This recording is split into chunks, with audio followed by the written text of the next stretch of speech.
O'zbekni to'y o'ldiradi. Orzu-havas kim o'zarga dasturxon tuzash o'ldiradi.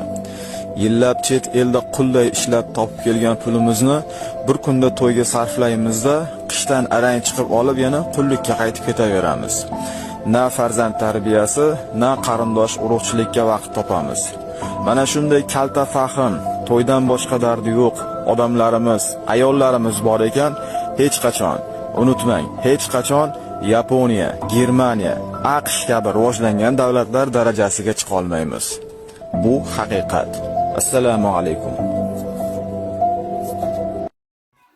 Mana hozir o'zgarish qilyapti ekan, mana kallasi ishlagan odamlar aqlini ishlatib kam chiqim qilyapti ekan. Payg'ambarimizni aytganiga rioya qilib, eng yaxshi nikoh eng kam chiqim, kam xarajat bo'lgani deb aytgan-ku payg'ambarimiz.